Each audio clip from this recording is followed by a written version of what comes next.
টিউশনি শেষ করে মাত্র রুমে আসলাম।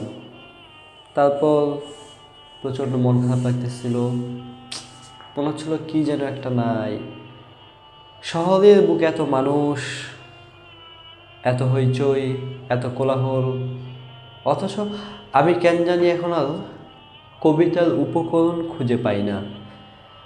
তারপর মনে হলে যাই আপনাদের একটা কবিতা শুনিয়ে আসি, আমার লেখা। শুনুন। এই যা কখনো অধিকার দেখায়নি, মন খারাপ হলে আপনার দ্বারস্থ হয়নি। কখনো কি শূন্যতা অনুভব করেছিলেন? সন্ধ্যা রাতের চাঁদ, নির্জনতার ছবি মন খুলে আর দেখতে পেরেছিলেন কখনো? কখনো কি ভাবতে পেরেছিলেন একদিন আপনারও খুব মন খারাপ হবে, একদিন আপনার খুব করে যে কান্না পাবে? আচ্ছা, মন খারাপ হলে কি করেন এখন?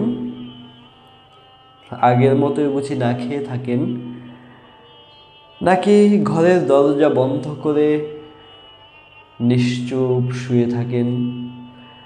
এখন বুঝি কেউ রাগ ভাঙানোর চেষ্টা করে না? কেউ বুঝি বলে না ভালোবাসি তো? রাগ করে থাকবেন না প্লিজ। আপনি রাগ করে থাকলে আমার যে কিচ্ছু ভালো লাগে না।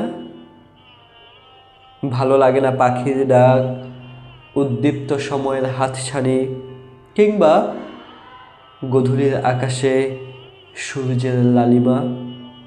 জানেন তো, প্রকৃতির হিসাবে কোনো ছাড় হয় না, হয় না স্বজনপ্রীতি কিংবা চাহনির মোহের মাদকতা, হয় শুধু উল্টো পথের সাক্ষাৎ।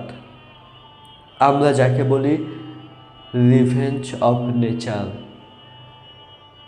প্রকৃতির ক্ষেত্রে যা হয় আমরা তাকে বলি